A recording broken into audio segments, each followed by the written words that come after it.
Uma boa noite, irmãos e irmãs, que bom estarmos juntos em mais uma quinta-feira de formação, nesse espaço de comunhão, de partilha, de aprofundamento dos temas relacionados à nossa fé, à nossa caminhada cristã.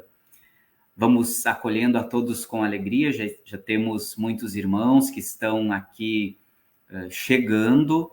Nós vamos saudando os nossos irmãos da paróquia São José, lá de Alegrete, também os irmãos da paróquia São José Operário, lá da Barra do Quaraí, nossos irmãos de Alegrete, São Borja, já estão aqui também conectados conosco,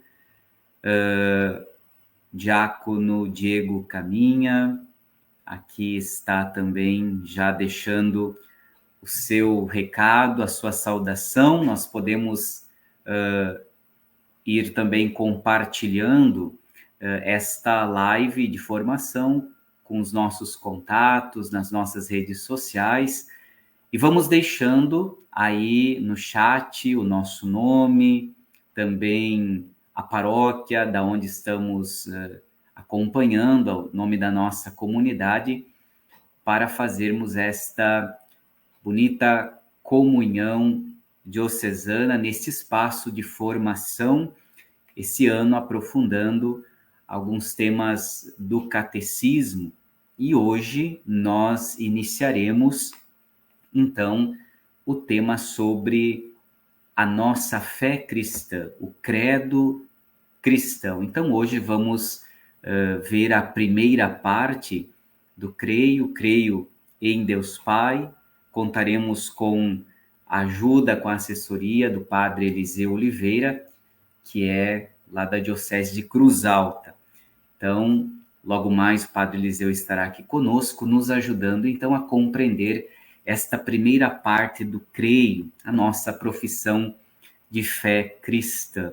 Nós vamos acolhendo aqui os nossos irmãos, também lá do Itacurubi, da paróquia Santa Terezinha, que nos acompanham, também as irmãs lá de Manuel Viana, paróquia Nossa Senhora dos Navegantes, os irmãos padres também já estão aqui conosco, nossos irmãos de Quaraí, da paróquia São Patrício de Itaqui também, a Janice está aqui deixando a sua saudação.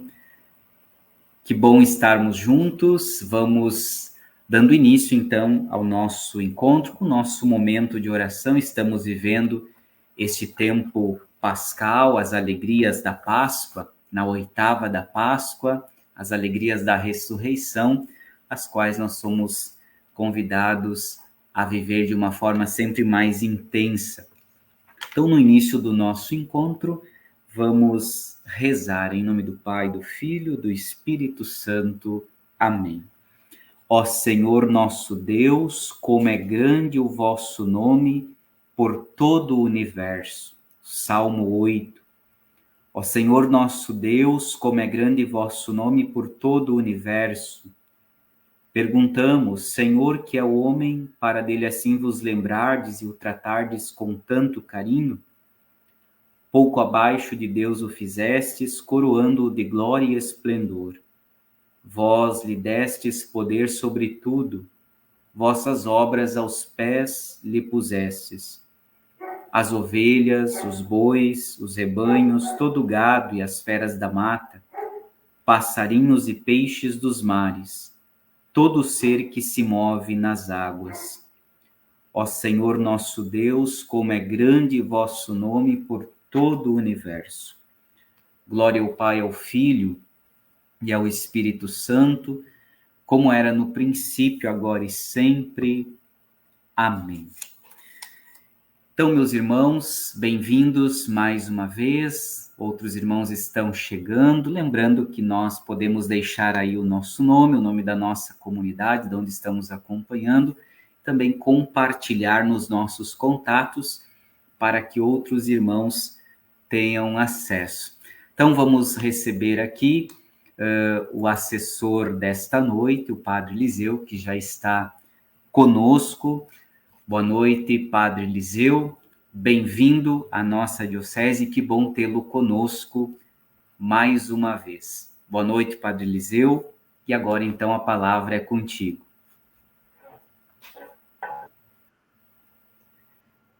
Boa noite, Padre Jonisson, os colegas de aula, né, de faculdade lá em Santa Maria, na Papas.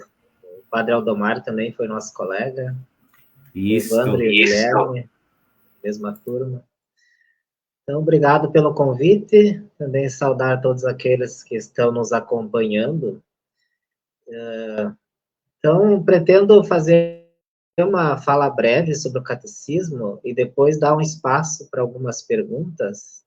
Não significa que eu saiba respondê-las, né? Mas é bom dar um espaço para as pessoas perguntarem, né?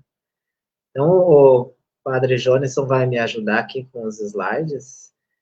E a pergunta era: eu creio em Deus Pai Todo-Poderoso, Criador do céu e da terra? E os slides começam com a afirmação: eu creio em Deus Pai Todo-Poderoso, Criador do céu e da terra. Mas antes vamos ver o que significa esse crer, né? Da onde vem essa nossa capacidade, a nossa potência de crer. Então, passando os slides, então nós vemos assim que no coração humano existe, né, um desejo de Deus. A minha alma tem sede de Deus, como diz o Salmo. E no número 27 do Catecismo, diz assim que Deus não cessa de atrair o homem a si, e somente em Deus o homem há de encontrar a verdade e a felicidade que não cessa de procurar. Esse crer vem do próprio Deus, que coloca dentro do ser humano o desejo de procurá-lo e encontrá-lo, e saciar esse desejo de felicidade que o ser humano tem dentro de si. Passamos para o próximo slide. Esse desejo que o ser humano tem dentro de si, né, essas perguntas, fazem com que ele chegue à conclusão de que existe algo sobrenatural, existe uma força, inclusive criadora. Então, somente pela reflexão, o ser humano é capaz de chegar à conclusão de que existe um Deus. É isso que nós chamamos de razão natural, né? Mediante a razão natural, o homem pode conhecer a Deus com certeza e a partir de suas obras. Mas o que nós também podemos concluir é que somente com a razão natural, né, o ser humano não consegue chegar àquilo que somente a revelação pode nos mostrar, que esse Deus que existe é um Deus de amor, um Deus de misericórdia, um Deus que quer a nossa salvação. Por isso o catecismo diz assim que existe outra ordem de conhecimento que o homem, de modo algum, pode atingir por suas próprias forças, que é a revelação. A revelação foi o tema anterior, né? Só retomando algumas questões aí para nós entrarmos nesse tema de crer em Deus, Pai Todo-Poderoso, Criador do céu e da terra. Podemos continuar? Então, essa revelação, esse Deus que se revela, né, é uma autorrevelação, porque Deus mesmo se revela, e ele se revela por meio de Cristo. Os seres humanos, os homens, por intermédio de Cristo, o Verbo feito carne, no Espírito Santo, têm acesso ao Pai. Tudo aquilo que nós precisamos saber sobre Deus, Deus mesmo quis se revelar e se revela no Filho. Jesus diz a Felipe: quem me vê, vê o Pai. Se nós quisermos conhecer o Pai, se nós quisermos conhecer a Deus, nós olhamos para o Filho. O Filho é a autorrevelação do Deus, nosso Deus que é amor. Podemos continuar? Essa fé que nós temos, né, que é a fé em Deus, fé em Jesus Cristo, esse Deus que se autocomunica, se autorrevela, é uma fé pessoal, ela é uma resposta livre do ser humano à iniciativa de Deus, né? Fé é um segundo ato, o primeiro ato é a revelação, que nós acolhemos na fé, Mas não é um ato isolado. Essa fé é transmitida pela comunidade, pela igreja. Então, o fiel, ele recebe a fé de outras pessoas, por isso o ato de fé também é um ato coletivo. É a comunidade que me transmite a fé. Podemos continuar?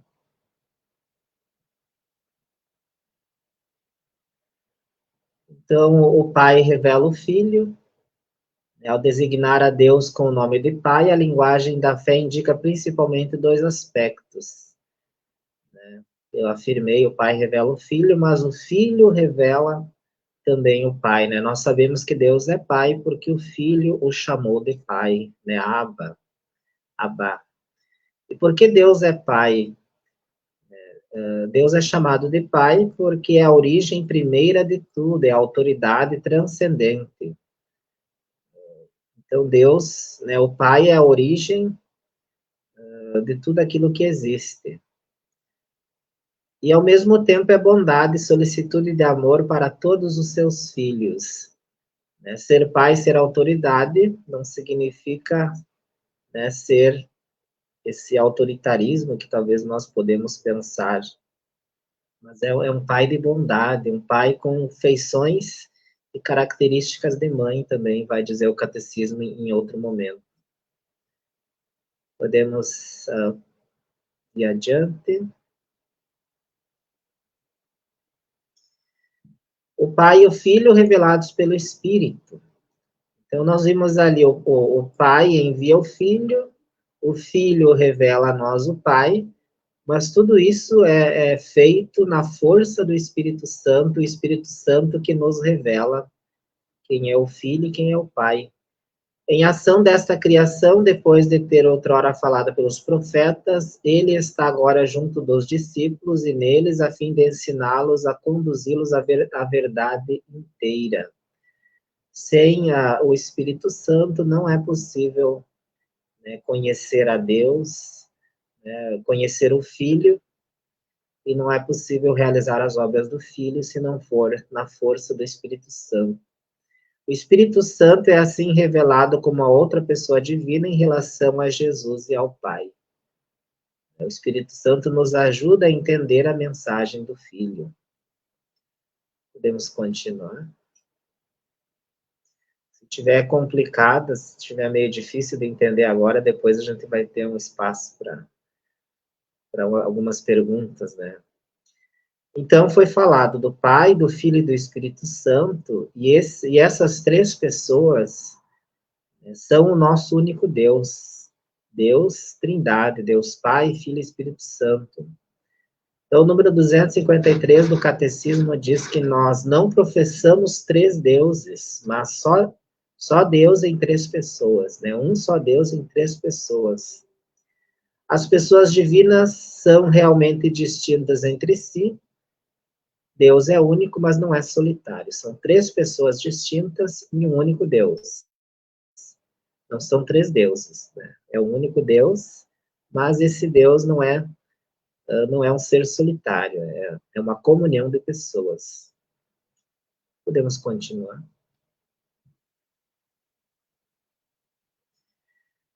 Então, a nossa proposta é refletir, né? Eu creio em Deus Pai Todo-Poderoso. Então, já vimos o que é crer, que Deus é Pai. A gente pode voltar um pouquinho, Jonesson, passou uns slides para frente ali. Pode voltar no mistério da aparente impotência de Deus, é aqui mesmo, Então, nós vimos Deus Pai, agora, por que se chama Deus Todo-Poderoso? Aí no nosso senso comum, né, nós temos então que Deus pode tudo. Só que aqui nós temos uma reflexão, e por que Deus permite que o mal aconteça? Por que Deus não tira o mal do mundo se Ele é todo-poderoso? Depois a gente vai, mais para frente, refletir sobre o pecado, né? Mas aqui nós temos, no número 272, a reflexão sobre o mistério da aparente impotência de Deus. Parece que às vezes Deus é impotente. Parece que Deus não tem poder sobre o mal. Mas então, o que reflete esse número? A fé em Deus Pai Todo-Poderoso pode ser posta à prova pela experiência do mal e do sofrimento. Por vezes, Deus pode aparecer ausente e incapaz de impedir o mal. Ora, Deus Pai revelou sua onipotência da maneira mais misteriosa no rebaixamento voluntário e na ressurreição de seu Filho pelos quais venceu o mal. É na cruz que Deus revela a sua onipotência. Aquilo que parecia uma derrota, aquilo que parecia a vitória do mal, Deus transforma em vitória do bem, em salvação. Então, Deus permite que o mal aconteça, mas ele sempre triunfa sobre o mal. Aqui está a grande onipotência de Deus, né? O mal não tem poder sobre ele, embora o mal exista, aconteça, mas Deus tem o poder sobre o mal. Lá no final nós vamos ver que Deus é capaz de tirar do mal um bem. Podemos continuar.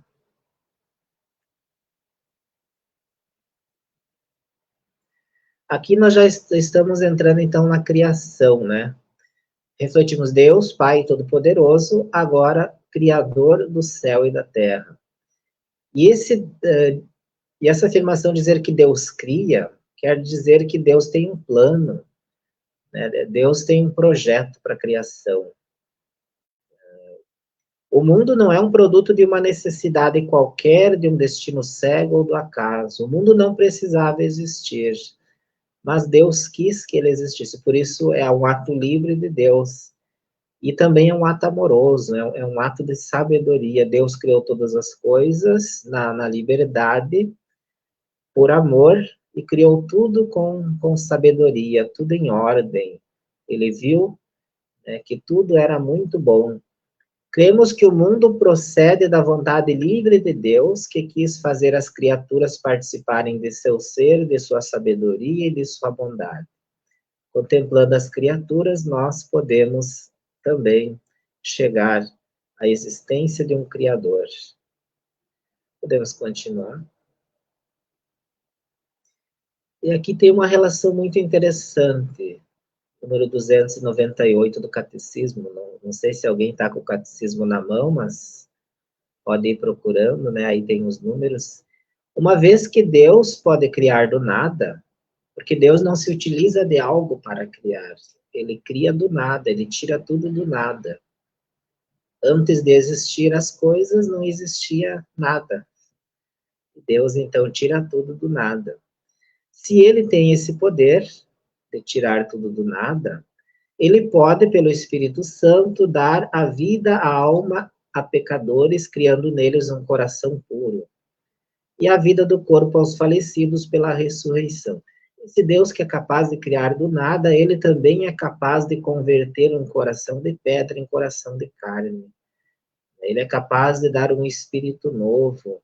E ele é capaz também de tirar esse ser humano que caiu novamente no nada com a morte para fazê-lo ressuscitar. Ele que faz viver os vivos, ele que faz viver os mortos e chama a existência as coisas que não existem. Aí também nós podemos, quem sabe, retomar a ideia do Todo-Poderoso, né? Ele tira tudo do nada, depois na morte nós caímos novamente nesse nada, mas Deus vai e nos resgata.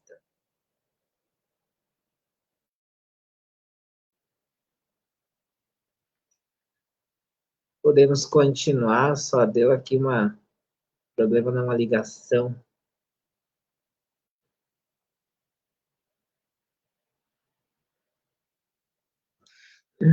Tá, só vamos continuar. Então, é que alguém me ligou aqui, eu fui tentar.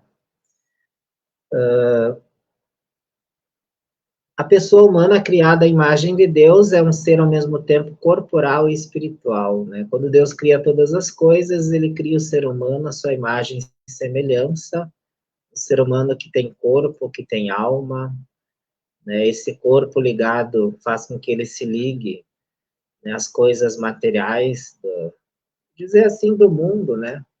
E com essa alma ele tem essa capacidade de conhecer e amar o seu Criador e também esse chamado à transcendência, embora né, esse corpo e alma formam a pessoa. A pessoa, então, é esse conjunto de corpo e alma.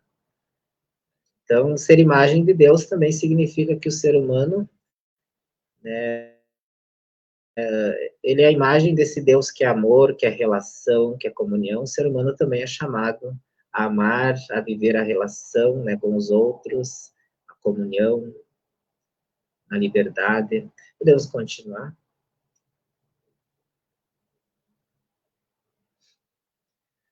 O ser humano foi criado, foi colocado no mundo, né, por Deus, para que seja, né, o responsável por cuidar de tudo aquilo que existe, né? O ser humano foi colocado no centro da criação como alguém responsável, como alguém que vai ser responsabilizado por aquilo que acontecer com a criação. No desígnio de Deus, o homem e a mulher têm a vocação de submeter a terra como intendentes de Deus. Esta soberania não deve ser uma dominação arbitrária e destrutiva. O ser humano foi colocado para cuidar e guardar a criação. Ele não é o dono da criação, a criação é de Deus, né? O ser humano está como responsável e como aquele que vai ser responsabilizado por tudo que acontecer com a criação. Podemos continuar. E agora nós retomamos novamente a pergunta pelo mal. Deus é infinitamente bom e todas as suas obras são boas. Todavia, ninguém escapa à experiência do sofrimento, dos males existentes da natureza e que aparecem ligados às limitações próprias das criaturas e, sobretudo, a questão do mal moral. De onde vem esse mal? Né? Nós questionamos Deus. Deus é bom, Deus cria tudo bom, com sabedoria, com amor. Mas olhando para a realidade, nós vemos experiências de injustiça, experiências de guerra, experiência de sofrimento. Da onde vem tudo isso? Então, a reflexão teológica nos faz apontar que a origem do mal não está em Deus, né? A origem do mal está no ser humano. O ser humano que não aceitou seguir o projeto original de Deus da criação e se afastou desse projeto que nós chamamos de pecado. Então, passando o próximo slide, nós vamos ver, né, essa tentativa de explicar a origem do mal através do pecado, chamado também do pecado original. O ser humano preferiu a si mesmo a Deus, e com isso menosprezou a Deus. A história lá de Adão e Eva, né, o paraíso, o ser humano sendo expulso do paraíso. Depois disso, toda, né, a história de morte, de injustiça, que acontece após essa expulsão do paraíso. É a tentativa, né, do ser humano, através dessa reflexão teológica, de explicar a origem do mal. Podemos continuar?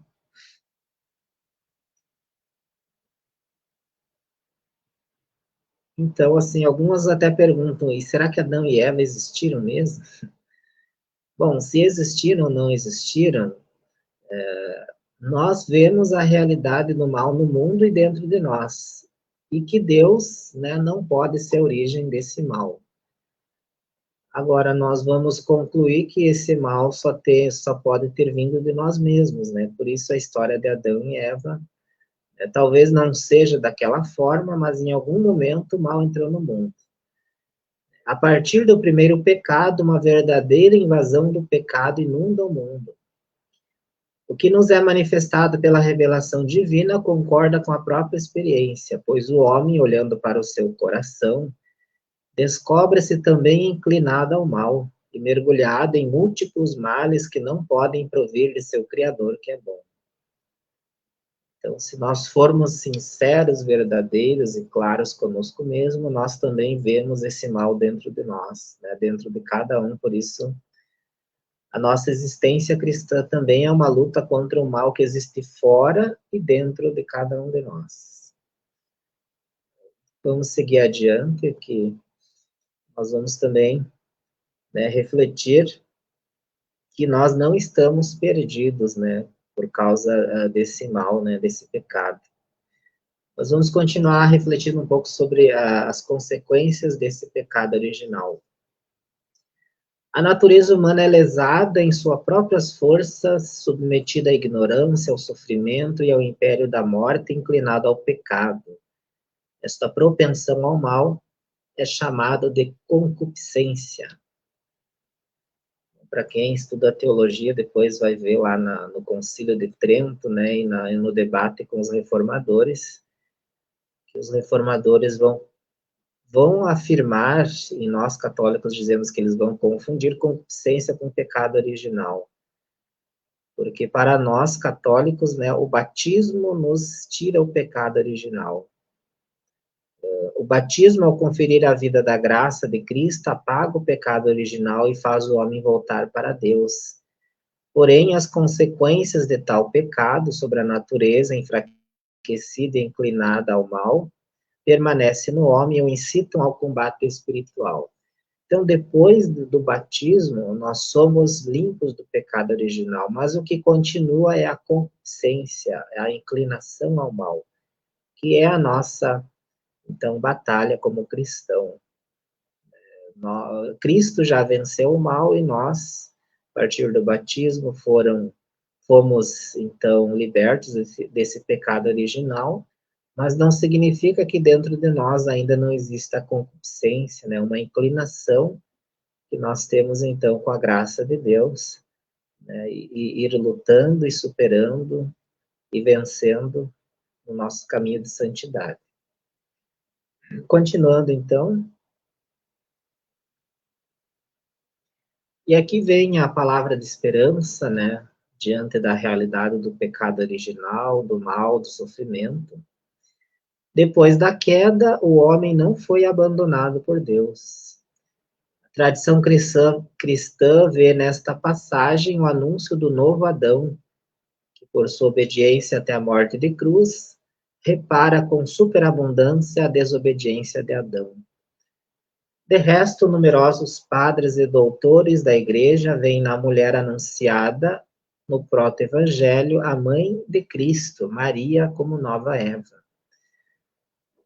Então, na reflexão teológica, né, através dos símbolos, né, dessas associações com o Antigo Testamento, nós dizemos que Jesus é o novo Adão. Se Adão caiu no pecado, né, Jesus é aquele que venceu o pecado. Né? Se pela desobediência de Adão o mal entrou no mundo, pela obediência de Cristo o mal foi vencido. E também nós comparamos Maria como nova Eva. Se Eva caiu no pecado, Maria é aquela que, com a graça de Deus, também por ser, né, desde a criação protegida, imaculada, ela vence o pecado também.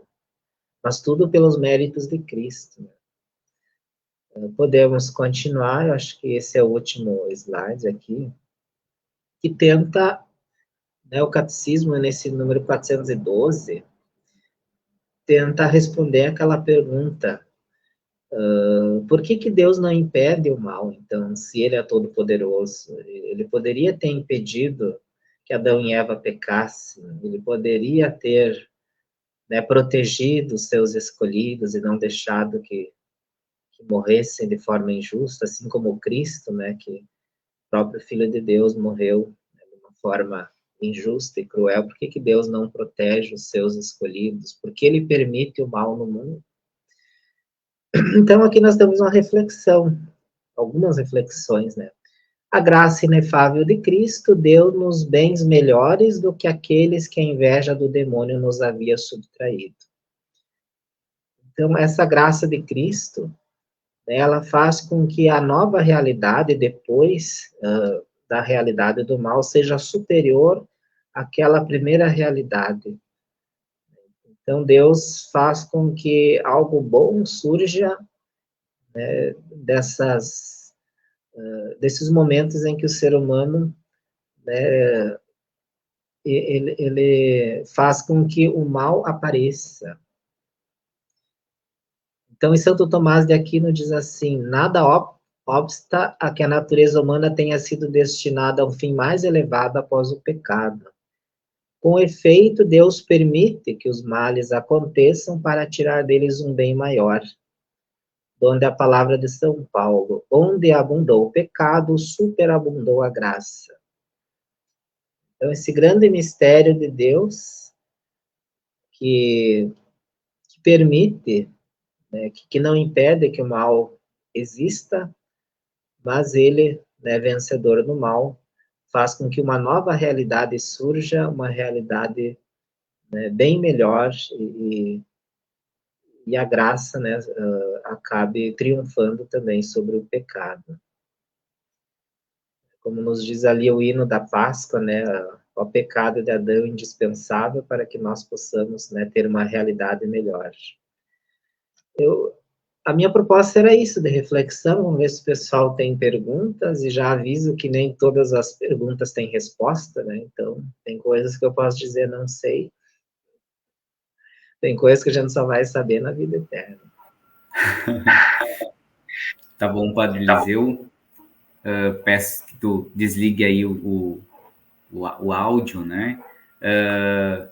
Padre Eliseu, então, nós desde já agradecemos assim a tua exposição, né, desse tema tão vasto.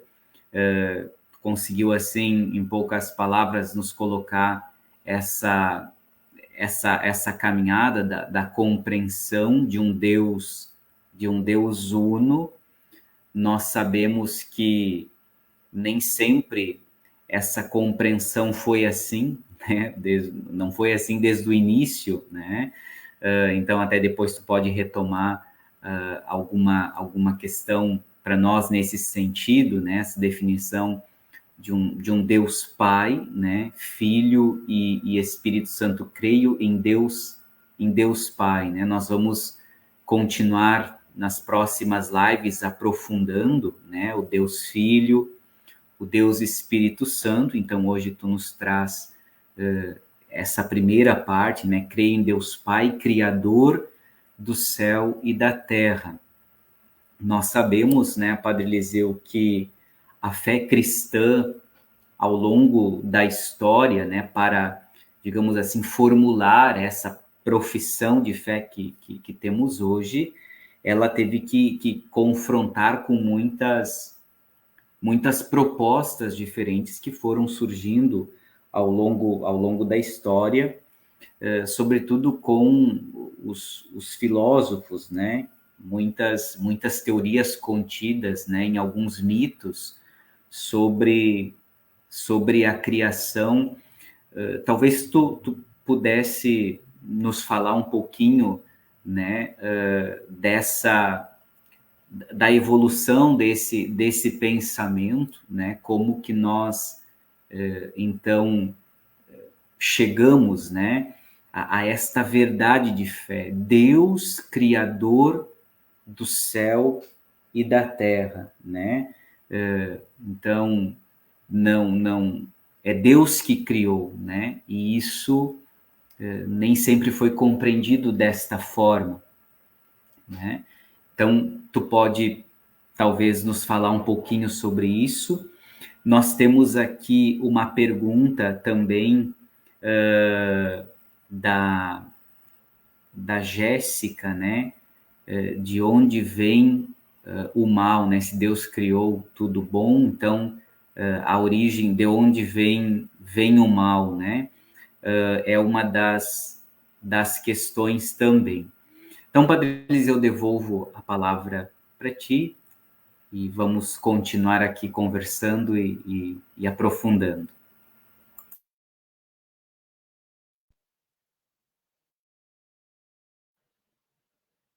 A pergunta do Padre Jonesson, né, a questão da criação, de onde vem essa ideia da criação. Quando a gente entra na área dos biblistas, né, dos exegetas, a experiência fundante do povo de Deus é a saída do Egito. Ali, aquele povo que estava escravizado no Egito, né, foi libertado na liderança de Moisés. Então, essa é a grande experiência que eles repetem e fazem memória, que é a Páscoa. Essa é a maior, digamos assim, o fundamento da fé judaica e depois cristã, é a Páscoa, o Êxodo. Passando, então, saindo do Egito, entrando no deserto. Lá no deserto eles recebem os mandamentos. Então vem a questão da lei, né, a Torá, o cumprimento da lei. Eles passam 40 anos no deserto, né, o que diz o texto bíblico, 40 anos no deserto até chegar na Terra Prometida. Quando eles chegam na Terra Prometida, então eles se organizam em tribos, depois escolhem reis. Então eles percebem que esse Deus, né, que tirou eles do Egito, que Deus manda, que deu para eles os mandamentos, é o Deus também que dá a terra, né? E depois eles se questionam, e da onde vem a terra, da onde vem tudo que existe? Então eles chegam à conclusão de que existe um Criador. Mas essa reflexão sobre a criação vai vir bem depois, lá na crise que houve da invasão da Babilônia, lá em 589, 586 a.C., que o povo vai para a Babilônia escravizado, né, como novamente num exílio, né, e lá na Babilônia ele começa a refletir, né, o nosso Deus, né, embora estamos aí escravizados, o nosso Deus é maior que os deuses dos babilônicos, né, porque os deuses dos babilônicos é a lua, é o sol, mas o nosso Deus criou tudo isso. Nosso Deus criou a lua e o sol, né? Se os babilônicos dizem que o Deus deles é o sol e a lua, o nosso Deus é maior, o nosso Deus criou o sol e a lua. Nosso Deus criou todas as coisas. Bom, isso é uma reflexão mais dos biblistas, né? Agora, outra questão, da onde vem o mal, como eu disse antes, né? Nem tudo aquilo que... Nem todas as perguntas eu vou saber responder, né? Mas posso tentar, como Santo Agostinho. Santo Agostinho nos colocou 3 possibilidades de origem do mal, né? A primeira possibilidade de explicar a origem do mal é que a criação não é Deus. Deus é perfeito e a criação vem de Deus, mas ela não é perfeita porque não é Deus. Não sei se dá para entender, digamos assim. Se a criação fosse perfeita, ela seria Deus. Então, ela é criatura de Deus. Então, aí já vem a primeira imperfeição, né? As coisas existem, mas elas não são perfeitas, porque somente Deus é perfeito. Agora, outra explicação da origem do mal de Agostinho é que nós, como seres humanos, vamos envelhecer, vai ter uma doença, nós vamos um dia morrer. Então, a nossa natureza física também é uma natureza frágil. A própria criação, né? O planeta, por exemplo, em determinado momento vai ter um terremoto, vai ter um furacão. Então, tudo isso faz parte da própria essência da natureza, né? Nós somos sermos frágeis. Aí vem o mal físico de Agostinho. O primeiro era o mal ontológico, o mal metafísico. Esse segundo é o mal físico. E o terceiro é o mal moral, que são nossas escolhas. Deus coloca para nós, né, diante de nós, o bem e o mal, e nós, muitas vezes, escolhemos o mal. Aí vem a questão da origem do mal no próprio ser humano, o pecado original, mas também os pecados que nós continuamos cometendo. Então, 3 explicações de Agostinho sobre o mal, né? Primeiro, mal ontológico, que a criação não é igual ao Criador. O segundo, o mal físico, né? Um dia nosso corpo vai adoecer, vai morrer. E o terceiro é o mal moral, as nossas escolhas. Nossas escolhas nos levam para o mal. Mas é uma grande pergunta, né? Muitos tentaram responder e às vezes a gente não se convence, né? E é um grande mistério o mal. Até, né, Padre Eliseu? Só para trazer presente, às vezes também nós nos perguntamos e partimos, né, às vezes, dessa compreensão da onipotência de Deus, né? O Deus Todo-Poderoso, esse que criou, né? Então, por que não intervém, né? Para evitar o mal, né? Então, às vezes, isso também entra em questão porque não temos a suficiente compreensão, né? Claro, agora tu nos ajuda, né? Apresentando para nós esses 3 pontos a partir de Agostinho, né? Mas é algo que precisamos constantemente retomar e aprofundar, né?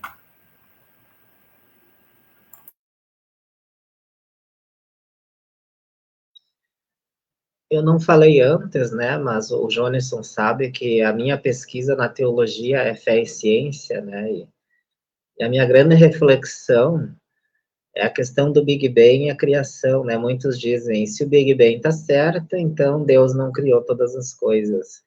Mas muitos não sabem, ou talvez esquecem, que a teoria do Big Bang foi formulada por um padre belga, Georges Lemaitre, que a partir do cálculo da teoria da relatividade do Einstein, das conclusões do Friedman, o Alexander Friedman, ele pensou assim, se o universo está se expandindo, se é certo que pelos cálculos do Einstein e de Friedman o universo está se expandindo, se nós pensarmos o contrário, o universo estava unido num único ponto que o padre chamou de átomo primordial, né? E esse átomo primordial, uma hora, começou a se expandir e se tornou, então, isso que nós chamamos da teoria do Big Bang. Então, a teoria do Big Bang foi formulada por um padre. Né? Aí nós pensamos, então, e a evolução, né? Quem é que está certo? É a Bíblia ou é Darwin? É Lamarck? Né?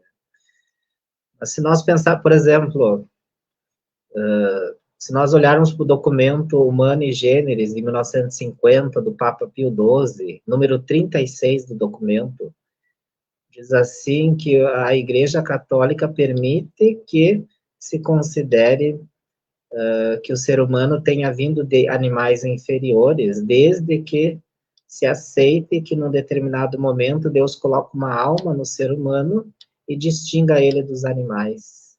Em 1950, né, o Papa Pio XII já afirmava que há uma possibilidade de nós aceitarmos a teoria da evolução. E o Papa João Paulo II também foi um grande defensor desse diálogo, além de escrever o documento Fé e Razão, né, Fides Ratio, ele também disse que a igreja precisava reconhecer que o Galileu, né, estava certo e, e que muitas coisas a gente precisa, né, de considerar que a religião, né, a teologia não fala de ciência, a teologia fala de coisas de fé, né, de sentido da vida, podemos até dizer assim, e a ciência trabalha ali no seu campo, que a ciência responde como as coisas são, né, e a teologia, a religião perguntam assim, quem é que fez tudo isso? O que está por trás de tudo isso? Né? Para onde conduz tudo o que existe? E qual a finalidade de tudo? Padre Eliseu, por vezes também, né, isso às vezes é recorrente na nossa catequese, né, a gurizada pergunta para as nossas catequistas, né, e às vezes as catequistas se veem em apuro, assim, para dar uma resposta que convença, né, a gurizada, mas sempre vem essa questão, né, agora tu falava do teu trabalho, da conclusão de curso, teu TCC, né, sobre a fé e ciência, né, e sempre vem aquela questão assim, o que existia antes que Deus criasse o mundo, né? Então sempre vem essas questões e nem sempre nós temos claro, né? Então por isso eu penso que essa temática, né, precisa ser aprofundada. Nós precisamos sempre, né, olhar, revisitar, né, o catecismo, estas verdades da nossa fé que nos ajudam, claro, além de outras leituras que possam nos ajudar, né? Mas às vezes nós ficamos, né, ouvimos esses questionamentos, né, mas e antes de Deus criar, então o que existia antes que Deus criasse, né, o mundo? E às vezes nós ficamos assim sem respostas, né? Então por isso da importância desse momento, né, de estarmos aprofundando, estarmos aqui trazendo esses temas tão pertinentes, né, para nossa caminhada de fé, de discípulos de Cristo, né?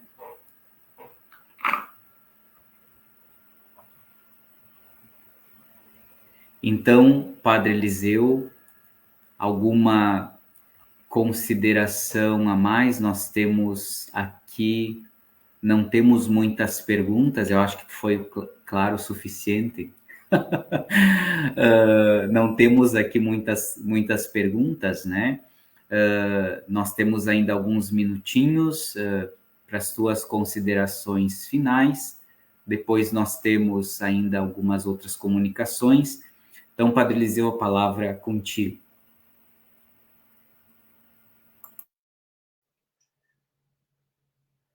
Para relembrar que Deus é mistério, né? Muitas vezes nós tentamos explicar muita coisa sobre Deus, inclusive tentamos entender como Deus cria todas as coisas. E o que a gente tem são tentativas de explicação. Até mesmo a ciência é uma tentativa de explicação, né? Porque a ciência também sempre está reformulando as suas explicações. E a teologia fala de um Deus criador, mas como Deus criou é um grande mistério. Mas nós sabemos que Deus criou por amor, que Ele nos ama, que Ele quer a nossa salvação. Então, nós não podemos, digamos assim, dogmatizar as explicações. Você tem que aceitar que muita coisa está além da nossa compreensão, mas, sobretudo, que esse Deus que criou, Ele também nos ama. Acho que essa é uma grande verdade. E se nós conseguirmos ficar com isso, né, que Deus nos criou, ele nos ama e nos criou também para amarmos uns aos outros, eu acho que a gente entendeu bem, assim, o nosso encontro de hoje, né. Então, obrigado também, Jonisson, né, estamos aí à disposição. Qualquer coisa, né, você tem o meu telefone aí, podemos refletir outros momentos juntos. Obrigado, Padre Eliseu, né, por nos ajudar assim a compreender, a aprofundar esses elementos, né, da primeira parte da nossa profissão de fé. Creio em Deus Pai, Criador do céu e da terra, né? Então, Padre Eliseu, que é nosso amigo e irmão, né, da Diocese de Cruz Alta, sempre que possível nos ajuda aqui. Então, obrigado, Padre Eliseu. Nós agradecemos, né, a todos que estão acompanhando conosco, né, das suas comunidades aqui da nossa diocese. Também nós temos aí irmãos de outras dioceses, aí da tua diocese também, Padre Eliseu, tem irmãos que estão acompanhando da Diocese de Cruz Alta, da Diocese de Santo Ângelo também, que deixaram aqui o seu recado. Padre Irineu nos mandou alguns registros, né, de um grupo que está acompanhando lá, estão reunidos lá na igreja matriz, na paróquia Nossa Senhora Conquistadora em Alegrete. Então, nosso abraço aí, Padre Irineu, os nossos irmãos. Antes de concluirmos esta live, nós queremos lembrar que este tema do creio, ele continuará sendo, então, aprofundado em outros 2 encontros. No próximo encontro, no dia 2 de maio, o Padre Flávio nos ajudará, então, na segunda parte da nossa profissão de fé. Então, no dia 2 de maio, né, a primeira quinta-feira do mês, como de costume, às 19 horas. E a terceira parte, então, e a última do Creio, no mês de junho, no dia 6 de junho. Então, nós já podemos agendar, e vamos então, a partir de hoje, né, aprofundar, compreender melhor então a nossa profissão de fé, a fé cristã, para que possamos também dar razões da nossa esperança, né, como discípulos de Cristo, como coordenadores das nossas comunidades, como agentes das nossas pastorais, membros dos nossos movimentos, né?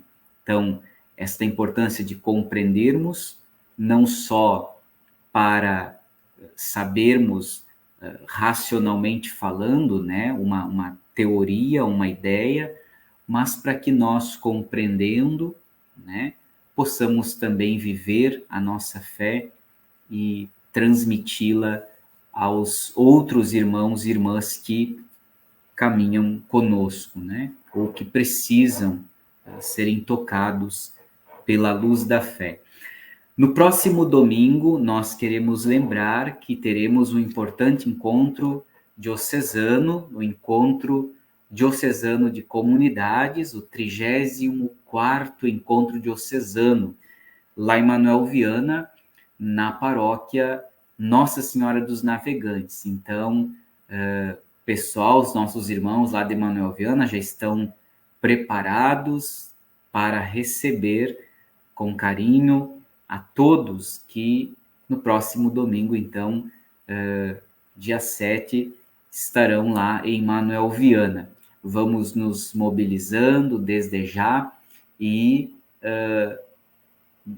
criando este clima do encontro fraterno, da caminhada, sempre em comunidade, né? Em comunidade somos todos irmãos e irmãs, é o tema do encontro no próximo domingo, com a assessoria do diácono Sidney, lá da paróquia São Patrício de Itaqui.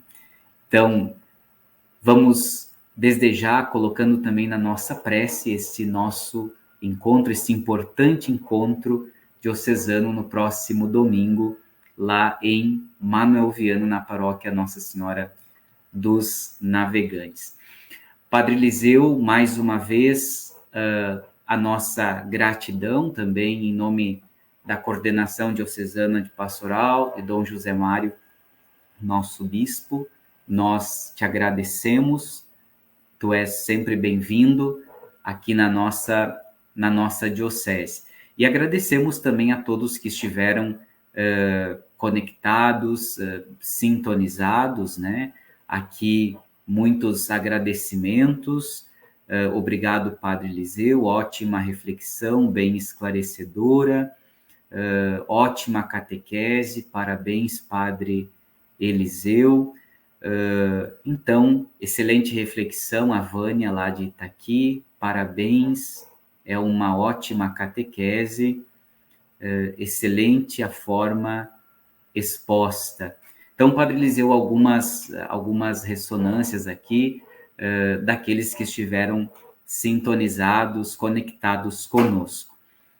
Uma excelente noite a todos e agora então recebamos a bênção de Deus. Obrigado pela conexão, continuemos nossa caminhada. O Senhor esteja convosco, Ele está no meio de nós. Pela intercessão da Mãe Conquistadora de São Miguel Arcanjo, nossos padroeiros, abençoe-vos o Deus Todo-Poderoso, Pai, Filho e o Espírito Santo. Amém. Um bom descanso, fiquem em paz.